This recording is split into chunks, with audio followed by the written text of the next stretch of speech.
Hi guys, welcome back my YouTube channel and don't forget to share, subscribe and press the bell icon.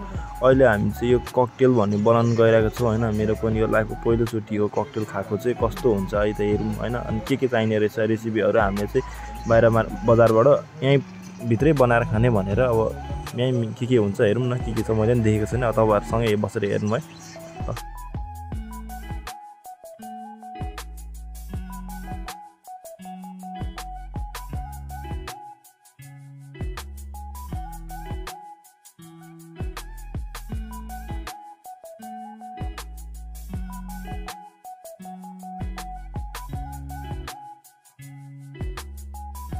Guys लगभग हाम्रो काट्नुपर्ने कुराहरु cutting भइसकेको छ हैन। अब चाहिँ हामी यो रेड बुल अनि त्यसरी बदाम जुस अनि त्यसरी के भन्छ ड्यू मिरिन्डा के छ अब यहाँ हेरौँ न हैन। अब यो मिसाउने अनि त्यहाँदेखि घोल्ने रहेछ यो भनेको चाहिँ।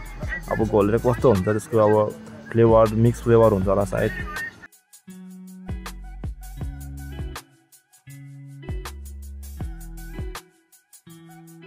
देख्नुमा त अचम्म लागिरहेको छ साँच्चै कि अब खाना कस्तो होला त नि गाइस।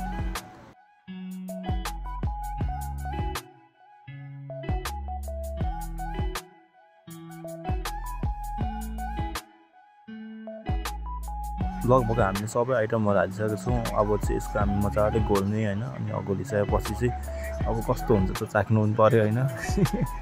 ल गाइजहरुले पनि आफ्नो घरमा यसरी बनाएर खान सक्नुहुन्छ ल।